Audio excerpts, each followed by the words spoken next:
Good day, viewer. I greet you in the name of the Lord Jesus Christ. Welcome to this platform, Good News. The Lord bless you in Jesus' name.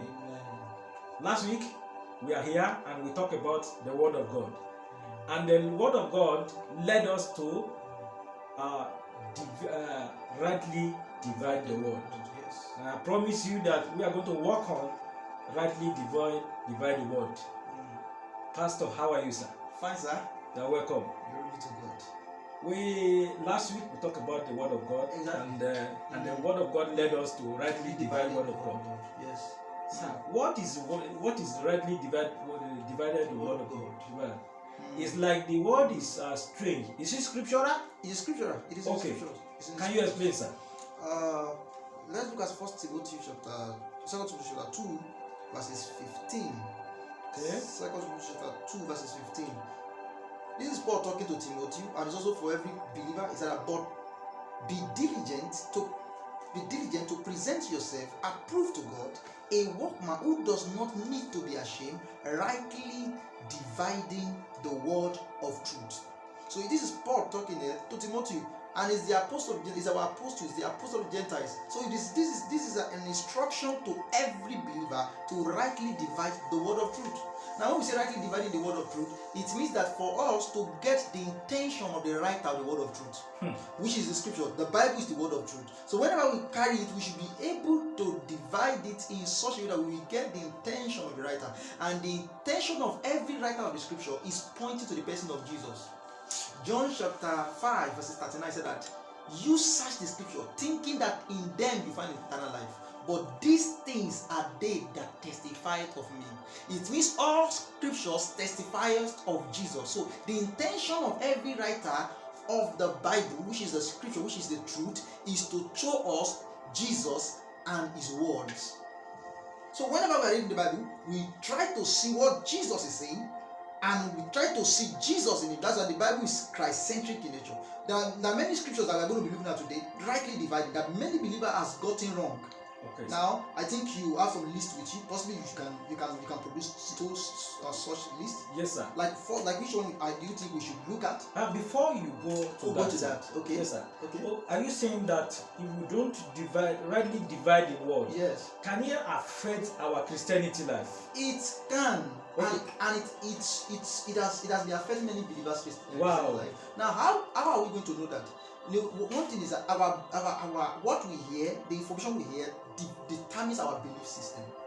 It determines and what determines our belief system determines our ways of life. See, the way a believer is behaving comes from what is hearing. A man is a product of information. Everybody is a product of information, if we like it or not. So when you see somebody misbehaving, also you see somebody, making some practices that are out of the scriptures, look at it very well. That person is having a wrong interpretation of the scriptures. It may be concerning prayer, it may be concerning intersection, it may be concerning spiritual warfare, it may be concerning finance. So that is why we need to rightly divide the scriptures. Okay, Pastor. Thank you for that. And I have some word of God here, Bible verses here that we would like to look at.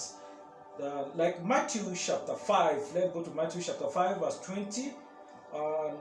He said, "For I tell you, unless your righteousness and your righteousness and your right standing with God is more than the scribes and the Pharisees, will never enter the kingdom of God." This Bible is as if you need to do something before we enter the kingdom of God. Please, can you explain this? Yes, if we take it out of context like that, automatically we will see that he's trying to tell us that we should do something to enter the kingdom of God. Yes, but now we look at it with a plain eyes. One thing about the scripture, for us to understand, this is a test. This verse is a test. Okay. Now, for us to understand this test, we must know what the pre-test is saying and the protest is saying. What is pre-test and the protest? Pre-test is what is written before this test was written. Oh, okay. And the protest is what is written after this test is written. That is good. So that is why a Christian must be able to read the Bible contextually. Let me surprise you, sir. Do you know that the issue of verses and chapters was not in the original scripture? The Matthew is written in Aramaic. The one we're reading is written in Aramaic. The book of Acts down to Revelation is written in Greek. the whole book of Genesis to Malachi is written in Hebrew. So all this thing doesn't have chapter, doesn't have verses. It was a man named Stephen Tendon who gave us verses. It was Charles Hodge who gave us the chapters, division. So it was not there from the beginning. It was given us so that we can be able to locate those places. It was not given so that we may dwell on it to derive our belief system or to interpret the scripture from there. So for us to get this verse now, we need to look at the pretext. And now for us to see the pretext, now let us look at the pretext. Now the pretext, which is the answer to this verse, is in Matthew chapter 6, verse 33. Matthew chapter 6. Yes, verse 33. Verse 33. Okay. Yes. Matthew chapter 6. Yes, verse 33. Yes. Okay. So that was where Jesus now told us the righteousness that exceeds the righteousness of the Pharisees and the Sadducees. Oh. Because in Matthew chapter 5, verses 20 to 21, said that you have to have a righteousness that surpasses the righteousness of the Pharisees. Okay, this is it. Yes. You have seen it there. Yes, so, I've seen it. Yes, said that, but seek ye first the kingdom of God and his righteousness. So is now when you look at the word he is there, it is a pronoun. Oh, yes. Which is used for a person. Yes. So that person is the person of Jesus. So when God said that seek ye first the kingdom of God and his righteousness, trying to tell us that we should seek first seek the righteousness of Jesus. Righteousness of Jesus, yes. Not righteousness, not our own righteousness. Not for us to look for a righteousness that is better than the righteousness of Pharisees and Sadducees. Oh. As a matter of fact, we cannot get the righteousness of Pharisees and Sadducees. These guys, they fast 2 times in a day. These guys, they do cleaning every time in a day. They pray more than 5 times. They take the Talmud everywhere. How many times do they believe I pray? How many times do you pray a day? How many times do you fast in a week? Those guys, they are born into the Talmud. They are born into these things. So we cannot compare ourselves to them. But what makes us to be beyond them is the righteousness of the person of Jesus. So that is what Jesus was saying, that seek ye first the kingdom of God and his righteousness. So when you get the righteousness of Jesus in one word, automatically you have gotten the righteousness that surpasses the righteousness of the Pharisees and the Sadducees. Thank you, Pastor. We need to move faster because of our time. Now I have another word of God here. It's in Revelation chapter 20, verse 11. He said, "Then I saw a great white throne, and the one who was seated upon it, from whose presence as from the sides whose face of earth and sky fly away, and no place were found in them." Verse 12. Also saw the dead, great and small. They stood before the throne. Now he was talking about the small and the great, yes. the dead. Yes. And he's also talking about standing about before the throne. Yes. And the Bible said, "Who are not condemned." Romans chapter 8, verse 1. Yes. That we are not condemned. Them in Christ. And then we are not dead. We are living. We are living. Yes. What can you say? Yes. On this place. One thing that many people have gotten this place wrong. This place is not talking about Christians. It's talking about people who doesn't know Jesus. How do we know? Let me read from other verses. When I said that, then I saw great white throne, and him who sat on it, from whose face the earth and the heaven fled away, and there was found no place for them. Now verses 12 is our focus. So that, and I saw the dead, small and great. A believer is not a dead person. We have received the life of Christ. Now look at what the book of John chapter 5. John chapter 5, verses 24. I have to say 24. Yes. Okay. It is written in red letter. Jesus was not speaking. He said that most assuredly I say to you, he who hears my word and believe in him who sent me have everlasting life, and shall not come into judgment, but he has passed from death to life. So a believer is not part of those who are those that are dead, that I was talking that the Bible, the scripture of Revelation was referring to there, is referring to those who doesn't believe in Jesus. But because me and you as believe in Jesus, we are not part of those dead that are standing before the white throne of judgment. As a matter of fact, the word judgment there make you to know that it was not talking about you. According to these scriptures, is that they shall not come to judgment. So when you believe in Jesus, you shall not come to judgment.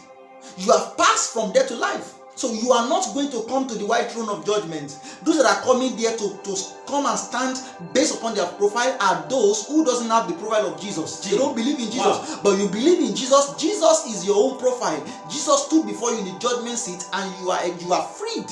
You are justified. You are set apart before God, and you are already in heaven. You are not trying to go to heaven based on one rules and regulation, based upon one of your results, so and so. Jesus has said it once and for all. He said, "Most shall I say to you, he who hear my word and believe in him who sent me, have everlasting life, and shall not come to judgment." So let me shock you, Pastor. Do you believe that Paul was saying something in Corinthians? Let me look at that particular place where Paul was saying that thing concerning judgment. He said, I think John chapter 1 Corinthians 6:3. Let us look at 1 Corinthians 6:3 here. Okay. 1 Corinthians 6:3. Yes. 1 Corinthians 6:3. 3. That was the only place whereby the Bible. Okay.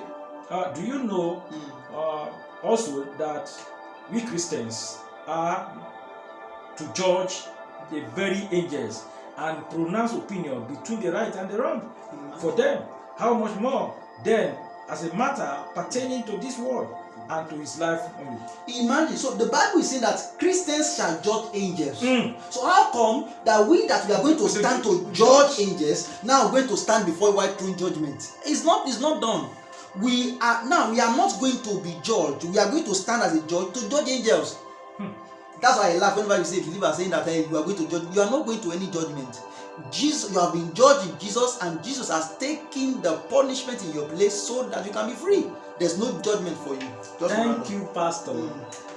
Thank you very much. We have a lot of them that we can explain, but I will assure our viewer that after this platform, yes, we are going to put a number there that they wish to call and ask questions. Ask questions. Very a lot of questions that you are free to ask. Then a pastor will explain them. The last one that I would like you to explain, sir, is in the book of John, chapter 15. John 15 and verse 1 and 2. Okay. John 15 verse 1 and 2. Yes, he said, "I am the true vine, and the Father is my vine dresser."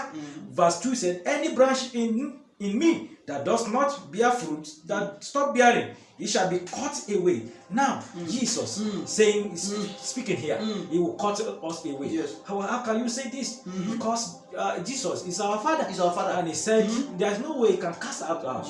Yes. Anytime we come to him, he is ready to save us. Now he said he will cast us out. That is wrong interpretation, because that is the general traditional belief.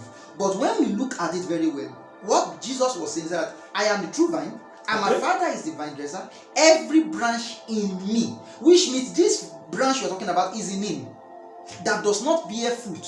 So the problem of the branch is that it's not bearing fruit, but this branch is connected in him. So he said he will take away. The word take away there doesn't mean that he's going to cut away and put them somewhere. No, the word take away there in the original, in the real intention of the writer, which is John, it means airo, which means to lift up. What is the meaning of airo? In what language is that? It is in Aramaic. Yes, airo means lifting up. It means to lift up. So now, it is the strategy of Jewish farmers. The way what they apply to a vine, whenever a vine is not bringing forth fruit. So they aero the vine. It means that they will lift up the vine on a tree. They call it trellis. That trellis is like a tree like this. They will lift up the vine on the trellis so that it can bear fruit. Because most times, whenever a tree of vine is on the ground, it will bear fruit. So what Jesus is going to do is that when it discovers you don't bear fruit, he's going to lift it up. So grace is what lifts the believer up to bear fruit. It's not to cut us off. Hey. Thanks, Pastor. And now let me show you something. Verse 3 there. Verse 3? Yes, verse 3. Okay. Now we now see another thing there. It says, "You are already clean because of the word which I have spoken to you. Abide in me, and I in you. As the branch cannot bear fruit of itself unless it abide in the vine, neither can ye unless you abide in me. I am the vine, you are the branches. He who abide in me, and I in him, bear much fruit. For without me you can't do nothing." Now verse 6 says that if any man does not abide in me, he is cast out as a branch and is withered, and they gather them and throw them into fire. Now, why is this one cast out and thrown into fire? Why? Because he doesn't abide. It doesn't abide. But the first one abide in him. But the problem is that it doesn't bear fruit. But now, through grace, is lifted up to bear more fruit. So the one he was talking about in verse 6 is an unbeliever, that one is going to be cast into hellfire. But a believer, when you don't bear fruit, your problem is not that you don't bear fruit. No. Your major problem is to make sure that you are connected to Him permanently by believing in Jesus. And once you believe that, and you are sure that you believe in that, automatically His grace will be supplied for you to bear fruit. And that's what about grace. Grace accommodates a believer to the point of fruitfulness. It doesn't condemn a believer. That's it. Pastor, thank you so Yes, sir. much this afternoon. Yes, sir. The Lord bless you, sir. Amen. I encourage you, the viewer. We are going to put number, ask question about the word Very, of very God. important. Very, very He said, important. rightly divided the What word is very important for you and I, so that you can understand What the scripture is the saying. word of God. If you are not doing this, you see that you have challenges in life.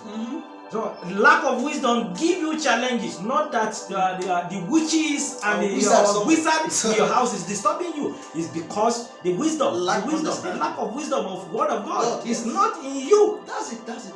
I implore you, contact us. We are the Church of Everlasting Christ. Yes. We are at the back of Police Barrack here. Yes. At Akure here, Nigeria. The Lord bless you. And by God's grace, the phone number of the church will be scrolled beneath the screen. There you will see it. You can contact us through that and ask your question as well as possible. The Lord bless you. Bye bye.